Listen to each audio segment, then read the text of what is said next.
Hi friends, చాలా రోజుల తర్వాత ఒక ఫార్మా కంపెనీ తాలూకు ఐపీఓ రాబోతుందండి.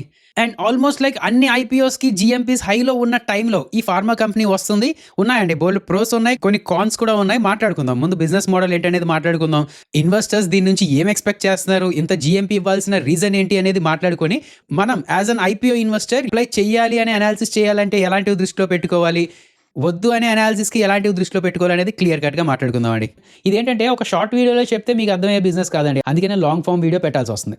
ఓకే కదా, వీడియో మంచి ఇంట్రెస్టింగ్గా ఇన్ఫర్మేటివ్గా ఉండబోతుంది. వీడియో లాస్ట్ వరకు చూడండి. వెల్కమ్ టు రూపాయి తెలుగు. నా పేరు మౌలి. కొత్తగా మన ఛానల్కి వచ్చినట్లయితే ప్లీజ్ సబ్స్క్రైబ్ చేసుకొని నోటిఫికేషన్స్ ఆన్లో పెట్టుకోండి. ఆ లైక్ అని, షేర్ అని, కామెంట్ అనేది చేస్తూ ఉండండి. రైట్, కంపెనీ పేరు సింబయోటిక్ ఫార్మా ల్యాబ్ అండి. ఏపీఐ మార్కెట్ అని అంటారు కదా, యాక్టివ్ ఫార్మాస్యూటికల్ ఇంగ్రీడియంట్స్ అని చెప్పి. అందులో గ్లోబల్ పరంగా 38% వాల్యూమ్ మార్కెట్ షేర్ ఉన్న కంపెనీ అండి ఇది. అంటే చాలా ఇంపార్టెన్స్ ఉన్న కంపెనీ అనమాట. దీనికోసం మనం అనాలిసిస్ చేసుకోబోతున్నాం ఇవాళ. ఫస్ట్ కంపెనీ తాలూకా బిజినెస్ సింపుల్గా అర్థం చేసుకుందాం అండి. ఈ సింబయోటిక్ తాలూకా ఫార్మా ల్యాబ్ ఒక ఫార్మాస్యూటికల్ మ్యానుఫ్యాక్చరింగ్ కంపెనీ, ఇంతవరకు అందరికీ తెలిసిందే. కానీ ఇది మనం నార్మల్లీ చూసిన సిప్లా అని, సన్ ఫార్మా అని వీళ్ళు తయారు చేసినట్టు బ్రాండెడ్ మెడిసిన్స్ తయారు చేయరండి. సింబయోటిక్ మెయిన్గా API, active pharmaceutical ingredients manufacturing చేసే కంపెనీ. ఏపీఐ అంటే సింపుల్గా చెప్పాలంటే, మనం ఫార్మసీలో టాబ్లెట్స్ కొంటూ ఉంటాం, లైక్ ఇంజెక్షన్స్ కొంటూ ఉంటాం కదా. ఈ మెడిసిన్స్లో యాక్చువల్ థీరోపాటిక్ ఎఫెక్ట్ ఇచ్చేది చిన్నది ఉంటుందండి, దాన్నే యాక్టివ్ ఇంగ్రీడియంట్ అంటారు అనమాట. అంటే ఫర్ ఎగ్జాంపుల్ క్రోసిన్ అనేది ఒక పెయిన్ కిల్లర్ టాబ్లెట్ అయితే, అందులో యూజ్ చేసే పారాసెటమాల్ అనేది ఒక ఏపీఐ. అదే కదా, సింబయోటిక్ మెయిన్గా స్టెరాయిడల్ ఏపీఐస్ అని, ఎస్పెషల్లీ కార్టిజోల్ అనేది మీరు వినే ఉంటారు కదా, వాటి కోసం కార్టికోస్ స్టెరాయిడ్స్ అని, స్టెరాయిడ్ హార్మోన్స్ అని ఇలాంటివి మ్యానుఫ్యాక్చర్ చేస్తూ ఉంటుంది. ఇవేంటంటే inflammation, allergies, skin problems, hormone related treatments, fertility related treatments ఇలాంటి వాటిలో యూస్ చేస్తూ ఉంటారండి. ఇలాంటి ఏపీఐస్ మ్యానుఫ్యాక్చర్ చేసే కంపెనీస్ చాలా ఉన్నాయి కదా, మరి దీని తాలూకా స్పెషాలిటీ ఏంటని అడుగుతారేమో. ఒకసారి ఆ మార్కెట్ షేర్ గురించి మాట్లాడితే మీకు అర్థమవుతుందండి. ఈ కార్టికోస్టెరాయిడ్ ఏపీఐస్ ఏదైతే ఉన్నదో వాల్యూమ్ మార్కెట్ పరంగా చూస్తే మొత్తం గ్లోబల్లో 38.2% మార్కెట్ షేర్ వీలు ఉందండి. స్టెరాయిడల్ హార్మోన్ ఏపీఐస్లో కూడా 23.8% గ్లోబల్ వాల్యూమ్ షేర్ ఉన్నది. వాల్యూమ్ షేర్ అండి, వాల్యూ షేర్ కాదు. అంటే ఇన్ని కోట్ల రూపాయలు అమ్ముడుపోతే ఇందులో మార్కెట్ షేర్ అని కాదు, ఇన్ని కేజీలు అమ్ముడుపోతే అందులో ఇంత మార్కెట్ షేర్ అనేది అనమాట. అది దృష్టిలో పెట్టుకోవాలి మీరు. ఇంకా కొన్ని స్పెసిఫిక్ మాలిక్యూల్స్లో కూడా కంపెనీ తాలూకా పొజిషన్ చాలా స్ట్రాంగ్గా ఉన్నది అంటున్నారు. ఫర్ ఎగ్జాంపుల్ ఈ కార్టికోస్టెరాయిడ్స్ ఏపీఐస్లో హైడ్రోకార్స్టెరాన్ అని చెప్పి, ఏదో మిథైల్ ప్రిడెన్సోలోన్ ఏదో అని చెప్పి ఇవేవో ఉన్నాయంట. వీటిలో ఇంచుమించు 75% to 80% మార్కెట్ షేర్ వీరికి ఉన్నదంట. అండ్ ఈ స్టెరాయిడల్ హార్మోన్స్లో టెస్ట్రోన్ అని చెప్పి ఒకటి ఉంటుందండి, దాంట్లో కూడా 78 to 80% of the market share వీళ్ళ దగ్గర ఉన్నదంట. అదేందా లేదా? సో ఇది ఒక జస్ట్ ఏపీఐ మ్యానుఫ్యాక్చరింగ్ కంపెనీ కాదు, స్పెసిఫిక్ స్టెరాయిడ్ మాలిక్యూల్స్లో గ్లోబల్ స్కేల్ లీడర్ అండి. సో ఒక కాంపిటేటివ్ అడ్వాంటేజ్ ఉన్నది వీళ్ళకి. అవును కదా. వీళ్ళకి ఇంత మార్కెట్ షేర్ రావడానికి కారణం ఏంటండి? మిగతా వాళ్ళు తొక్కుంటూ వెళ్ళిపోతారంటే అలా కాదండి. వీళ్ళ main important reason vertical integration. అంటే ఏపీఐ తయారు చేయడానికి కావాల్సిన కీ రా మెటీరియల్స్ అని, ఇంటర్మీడియట్స్ అని చాలా వరకు వీళ్ళు ఇంటర్నల్లీ మ్యానుఫ్యాక్చర్ చేసుకుంటూ ఉంటారంట. సో దీనివల్ల ఏం జరుగుతుంది, రా మెటీరియల్స్ కోసం వేరే సప్లయర్స్ మీద డిపెండెన్స్ తక్కువ ఉంటుంది, కాస్ట్ మీద బెటర్ కంట్రోల్ ఉంటుంది, సప్లై డిస్ట్రప్షన్స్ రిస్క్ తక్కువ ఉంటుంది, క్వాలిటీ మీద బెటర్ కంట్రోల్ ఉంటుంది.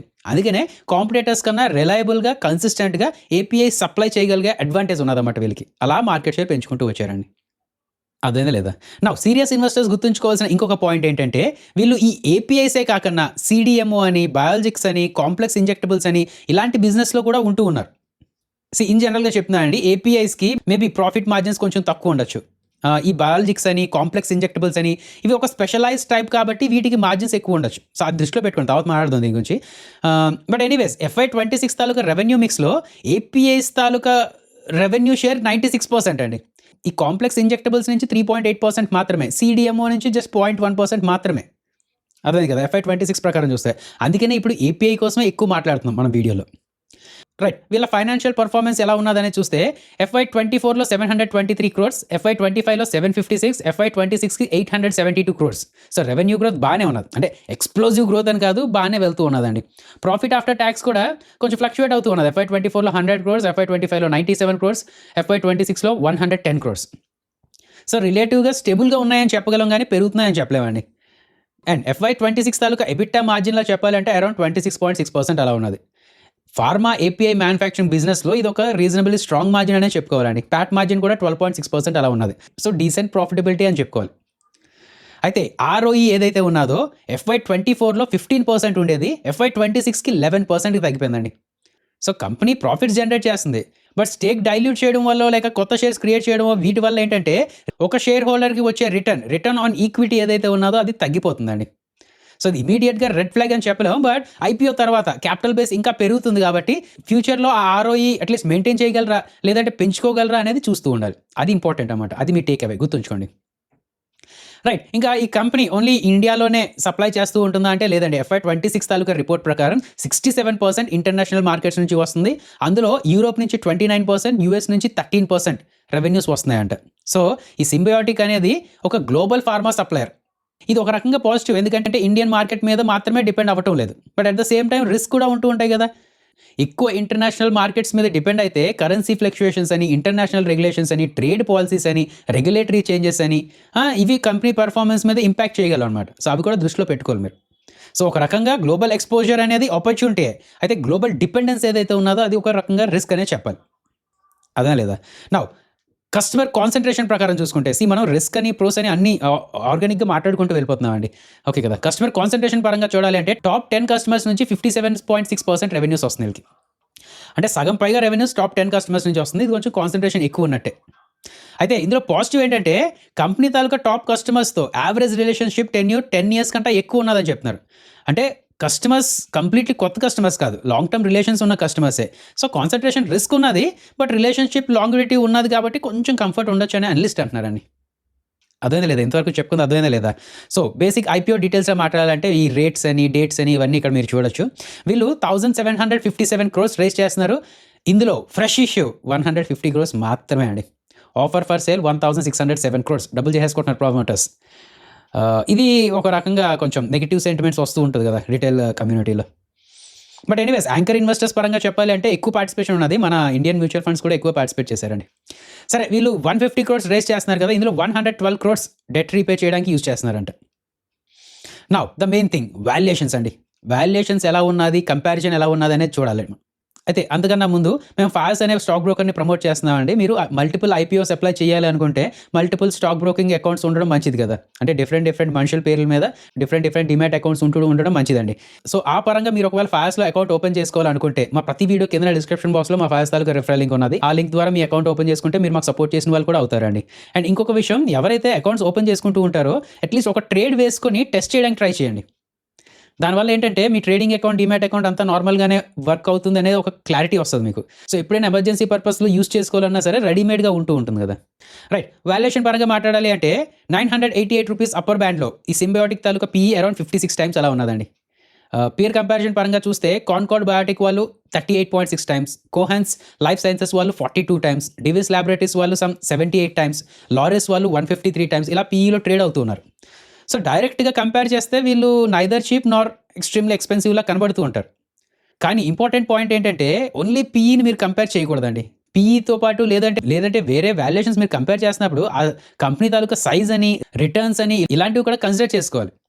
ఎందుకంటే ఇప్పుడు కాన్కార్డ్ అని, కోహన్స్ అని వీళ్ళ పీఈ తక్కువ ఉన్నది, బట్ సింబయోటిక్ కన్నా ఎక్కువ ఆర్ఓఐ జనరేట్ చేస్తున్నారండి.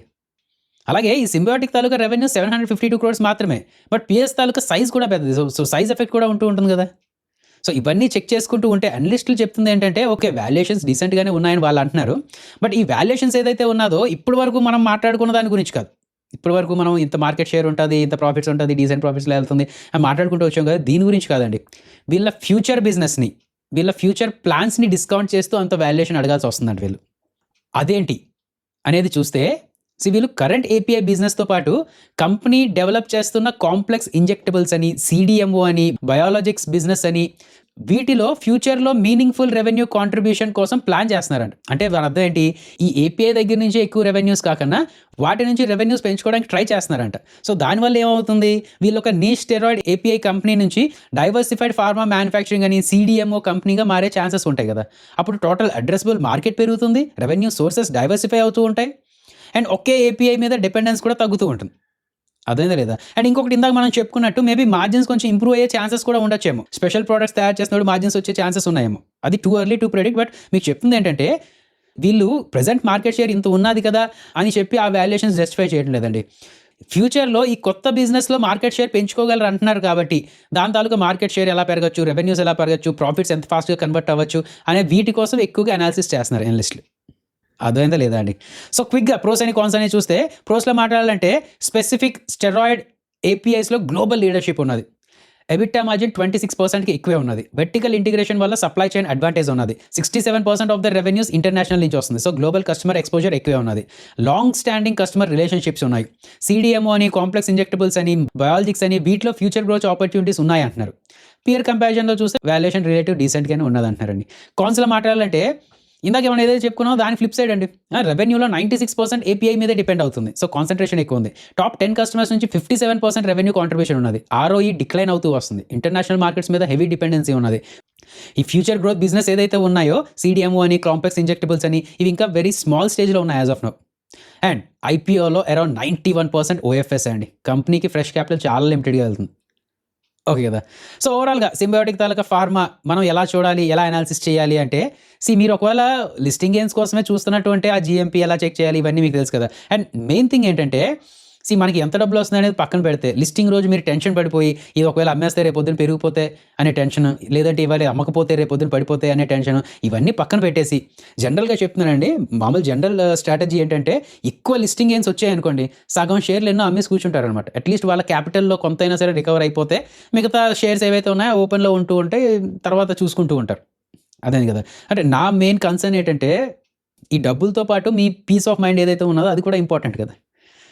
సో ఇన్ని ఐపీఓస్‌కి అప్లై చేసి ఉంటారు. చాలా వరకు వచ్చి ఉండవు. వచ్చినవేమో అటు ఇటు తిరుగుతూ ఉంటాయి. సో మెయిన్ ఆ లిస్టింగ్ డే స్ట్రాటజీ ఏదైతే ఉన్నదో మీకు తగ్గట్టుగా మీరు డిజైన్ చేసుకొని పెట్టుకోండి. టెన్షన్ పడద్దు మీరు. రైట్. లాంగ్ టర్మ్‌గా దీన్ని అనాలిసిస్ చేయాలన్న వాళ్ళు చెప్పాం కదండీ పాత డేటాని పక్కన పెట్టేసి ఫ్యూచర్ గ్రోత్ వీళ్ళ ప్లాన్స్ ఏవైతే ఉన్నాయో అది ఎంతవరకు వెళ్ళగలదు? దాని మీద నడిచే స్పెక్యులేషన్స్ ఎలా ఉన్నాయి? అనలిస్టులు ఏమంటున్నారు? కంపెనీ తాలూకా కామెంటరీ ఎలా ఉన్నది? ఇలాంటివన్నీ చెక్ చేసుకుంటూ ఉండాలి. ఈ వీడియో మీకు యూజ్ అయిందా లేదా అనేది కింద కామెంట్స్‌లో పెట్టండి. అలాగే మీ ప్లాన్ ఏంటనేది కూడా కింద కామెంట్స్‌లో పెట్టండి. జై హింద్.